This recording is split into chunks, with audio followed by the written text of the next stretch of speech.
जय हिंद दोस्तों, गुरुकुल में आपका स्वागत है। मैं हूं गौरंग परमार और इस वीडियो में हम देखने वाले हैं अंग्रेजों के द्वारा लाई गई सहायकारी योजना, जिससे कि उन्होंने अपने साम्राज्य में बहुत ज़्यादा विस्तार किया। ठीक है, तो ये योजना इसीलिए लाई गई थी कि अंग्रेजों को अपना साम्राज्य का विस्तार करना था, यानी कि अपना साम्राज्य बढ़ाना था। ठीक है, तो सहायकारी योजना जो थी उसे कौन लाया था? सहायकारी योजना को लाने वाले जो गवर्नर जनरल थे उनका नाम था वेलेस्ली। ठीक है, तो वेलेस्ली नाम के गवर्नर जनरल ने ये योजना, जिसका नाम है सहायकारी योजना, उसे दाखिल किया था, उसे इंट्रोड्यूस किया था। ठीक है, भारत में उसे लाया था। तो वेलेस्ली जो थे, अभी ये क्यों लानी, इसकी ज़रूरत क्यों पड़ी? अंग्रेजों को सहायकारी योजना दाखिल करने की ज़रूरत क्या पड़ी? तो वेलेस्ली के पहले जो गवर्नर जनरल थे वो कौन थे? वो आपका होमवर्क समझ लिए, वो आपको खुद सर्च करना है, एनसीईआरटी से देखिए या गूगल कीजिए, कहीं से भी ढूंढिए आप, ये आपको खुद देखना है कि वेलेस्ली के पहले गवर्नर जनरल कौन थे। तो वो जो गवर्नर जनरल थे उन्होंने तटस्थतावादी नीति अपनाई थी। ठीक है, तो तटस्थतावादी नीति भारत में अपनाने की वजह से अंग्रेजों का जो साम्राज्य उस वक्त था, गवर्नर जनरल जो वेलेस्ली के पहले थे उनके समय पे जो था वो क्या है कि बहुत ज़्यादा अंग्रेजों को नुकसान झेलना पड़ा उनकी वजह से। वो गवर्नर जनरल जो वेलेस्ली के पहले थे उनकी वजह से, क्योंकि तटस्थतावादी नीति की वजह से वो किसी पे ना तो हमला किया उन्होंने, ठीक है, और ना ही किसी का ढंग से जवाब दिया, जो उस वक्त उनके सामने जो विद्रोह हुए और वगैरह सारी सिचुएशन आई उनके सामने। तो इन सब की वजह से अंग्रेजों को भारी नुकसान पड़ा वेलेस्ली के पहले जो गवर्नर जनरल थे उनकी वजह से। तो बाद में जब वेलेस्ली आए तो अंग्रेजों ने इन्हें कह के भेजा कि तू भाई जा, और अंग्रेजों ने ये कह के भेजा कि भैया तुम जाओ और भारत में हमारा साम्राज्य अभी जितना है उससे बड़ा होना चाहिए, उससे बढ़ना चाहिए। ठीक है, साम्राज्य का विस्तार करो। ठीक है, साम्राज्य का विस्तार करो। साम्राज्य विस्तार के लिए वेलेस्ली को भेजा। अभी जैसे ही वेलेस्ली गवर्नर जनरल बन के आए तो उनके मन में एक गोल फिक्स था कि अपना साम्राज्य विस्तार करना है, लेकिन कैसे करना है वो उन्हें अभी तक पता नहीं था। तो उन्होंने बहुत सोचा और उसके बाद मतलब उन्होंने एक योजना दाखिल की, एक योजना इंट्रोड्यूस की, जिसका नाम उन्होंने दिया सहायकारी योजना।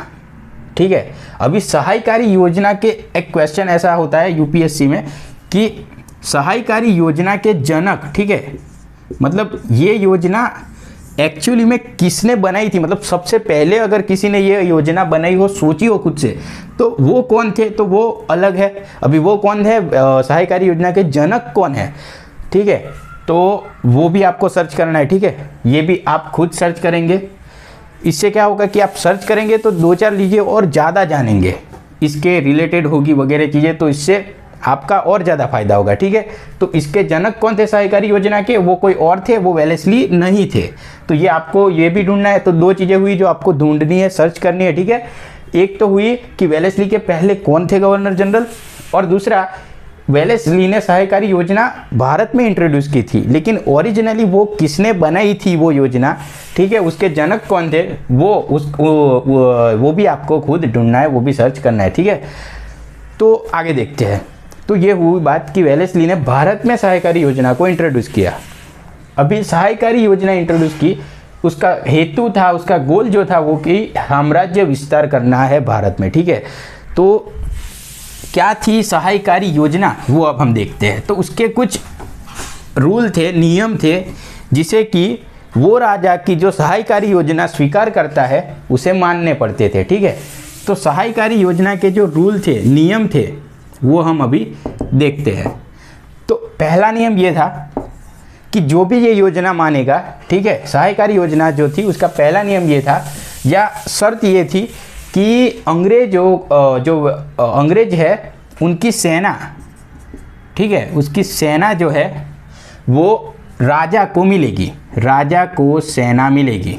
ठीक है, राजा को अंग्रेजों की सेना मिलेगी और उसके बदले में जो सेना का खर्चा पानी है, ठीक है, सेना का जो खर्चा पानी है वो राजा खुद भुगतेगा, खर्चा है वो राजा खुद देगा। ठीक है, तो राजा को अंग्रेज लोग सेना देंगे अपनी बंदूक वगैरह के साथ, फुल्ली एकदम जोरदार तैयार हो रखी सेना राजा को मिल जाएगी। भारतीय राजा जो भी वो योजना को स्वीकार करेंगे उसको सेना मिलेगी, और उस सेना का खर्चा पानी, खाना पानी वगैरह जो है वो राजा भुगतेगा, राजा रखे, क्योंकि वो सेना खुद राजा के महल में रहेगी।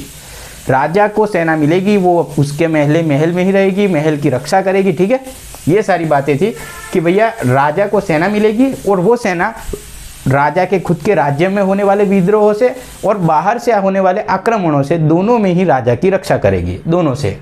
ये थी पहला नियम, या कह सकते हैं जो योजना थी वो। ठीक है, दूसरा पॉइंट है उसका, वो खर्चा पानी राजा देगा। ठीक है, दूसरा जो पॉइंट था वो ये था कि जो राजा है वो राजा है, उसके राज्य में, ठीक है, राज्य में एक अंग्रेज प्रतिनिधि होगा, अंग्रेज प्रतिनिधि को रखेंगे।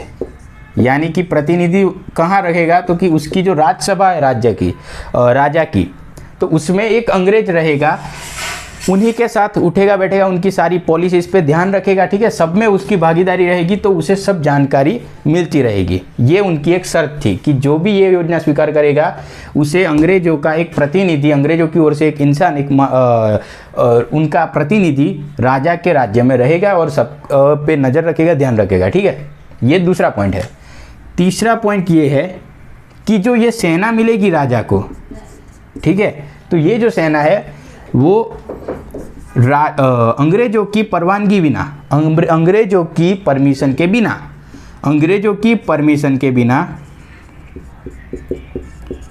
परमिशन के बिना युद्ध नहीं करेगी। ठीक है, अंग्रेजों की परमिशन के बिना युद्ध नहीं करेगी। यानी कि सेना राजा को मिल चुकी है, राजा के राज्य में ही रह रही है, खर्चा भी राजा उठा रहा है, लेकिन सेना जो है ज़रूरत पड़ने पे राजा की परमिशन से नहीं बल्कि अंग्रेजों की परमिशन से युद्ध करेगी। यानी कि अगर कोई विद्रोह होता है तो उसे दबाने के पहले अंग्रेजों से पूछना पड़ेगा कि हम जाए या ना जाए। अगर अंग्रेज बोलते हैं कि ना जाओ तो भले ही विद्रोह होता रहे, राज्य तहस नहस हो जाए, लेकिन सेना वहाँ से नहीं हटेगी, सेना नहीं जाएगी। ठीक है, बचाएगी नहीं। तो ये एक नियम था कि सेना अंग्रेजों की परमिशन से जाएगी, राजा की कोई उसमें परमिशन नहीं होगी। चौथा पॉइंट जो था, एक तो ये पहला खर्चा वाला, फिर राज्य में अंग्रेज प्रतिनिधि होगा वो, और परमिशन अंग्रेजों की लेगी सेना, राजा की नहीं। ठीक है, और ये पॉइंट। और चौथा पॉइंट कि जो राज्य है, जो भी राजा ने ये स्वीकार किया, उस राज्य में कोई भी अंग्रेजों के सिवा कोई भी बाहरी प्रजा जो भारत में आ रखी थी उस वक्त, यानी कि जो फ्रेंच प्रजा थी और बाकी सारी जो प्रजा, ठीक है, वो बाकी सारी जो प्रजा थी अंग्रेजों के सिवाय, उनमें से किसी को भी नौकरी, ठीक है, नौकरी पे नहीं रख सकते थे उस राज्य में कि जिस राजा ने ये सहायकारी योजना स्वीकार की हो। तो ये सारे पॉइंट है सहायकारी योजना के जो हमने देखे। कौन से थे, फिर से एक बार रिवाइज कर लेते हैं कि सेना राज्य को मिलेगी, और जिस भी राजा ने स्वीकार की योजना उसे सेना मिलेगी, उस सेना का खाना पानी वगैरह राजा भुगतेगा, सेना राज्य में ही रहेगी, राजा के राज्य में, ठीक है, उसके महल के अंदर ही रहेगी, वहाँ पे ही रहेगी। लेकिन जब युद्ध का मौका आएगा तब वो सेना पहले अंग्रेजों की परमिशन लेगी कि हम जाए या ना जाए। अगर हाँ बोलते हैं तो जाएगी, ना बोलते हैं तो नहीं जाएगी। भले ही राजा हार जाए, कुछ भी हो जाए, सेना जो है युद्ध तभी करेगी जब अंग्रेज उसे कहेंगे कि जाओ भाई युद्ध करो, ठीक है, उसके बिना वो नहीं करेगी। और अंग्रेजों का एक प्रतिनिधि राज्य में रखना होता था, नहीं रखेगा तो ये उसे नहीं मिलेगी सेना, ठीक है, राजा को नहीं मिलेगी सेना। तो और चौथा पॉइंट था कि अंग्रेजों के सिवाय कोई भी और विदेशी प्रजा जो भारत में उस वक्त थी उनमें से किसी को भी नौकरी नहीं मिलेगी, ठीक है, उस राज्य में नौकरी नहीं मिलेगी कि जहां ये योजना स्वीकार की गई हो। तो ये सारे पॉइंट थे सहायकारी योजना के, जिसे इंट्रोड्यूस किया था वेलेस्ली ने, जो कि गवर्नर जनरल थे, ठीक है। और कई सारे राजाओं ने इस योजना को स्वीकार किया और इसको परिणाम उन्हें ये भुगतना पड़ा कि उनका राज्य चला गया। क्योंकि आप ही देख सकते हैं किसी ना किसी वजह से कई बार सेना गई नहीं तो युद्ध वो हार गए इसलिए, या फिर कई सारे विद्रोह में नहीं, तो ये सारी चीज़ों की वजह से राजा का राज्य तो चला ही गया उस वक्त जिन्होंने ये स्वीकार किया था उनके। तो ऐसे उन्होंने अपना साम्राज्य का विस्तार किया, ठीक है। तो ये सारे उसके पॉइंट थे जिसे हमने देखा, और हम समझ ही सकते हैं कि ये कितनी ही ऐसी योजना थी जिसे मीठा जहर कहा गया, मीठा जहर, ठीक है। ये बड़ा ही फेमस एक सेंटेंस है कि ये वेलेस्ली की ये योजना के लिए यूज़ होता है, जाना जाता है मीठा जहर, ठीक है।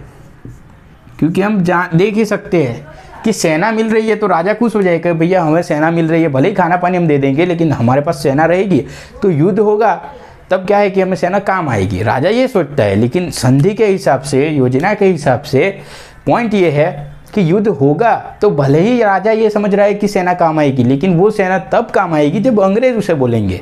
अगर अंग्रेजों ने ही ना कह दिया तो वो सेना वही की वही पड़ी रहेगी, भले युद्ध हो जाए, राज्य तहस नहस हो जाए, वो उसे काम नहीं आएगी तो नहीं आएगी। तो ये सारी चीज़ों को देखे तो ये योजना मीठे जहर की तरह थी, क्योंकि जो लगती थी अच्छी कि भैया हमारे पास सेना है, लेकिन जहर की तरह निकलती थी जब ये पता चलता था कि अंग्रेजों की परमिशन के बिना सेना वहाँ से नहीं जाएगी, ठीक है, युद्ध नहीं करेगी। तो इसलिए इसे मीठे जहर जैसी योजना या मीठे जहर की योजना भी कहा जाता है, ठीक है, मीठे जहर जैसी योजना ऐसा भी कहा जाता है, ठीक है, सहायकारी योजना को। तो ये सारे बात थी जो हमने सहायकारी योजना के पॉइंट्स देखे। ये वीडियो यहीं तक ही रखते हैं, मिलेंगे किसी नेक्स्ट वीडियो में जिसमें हम और ऐसे सारी पॉइंट्स देखेंगे, चीज़ें देखेंगे इतिहास से जुड़ी हुई। तो ये वीडियो यहीं तक रखते हैं, समाप्त होता है ये वीडियो। जय हिंद।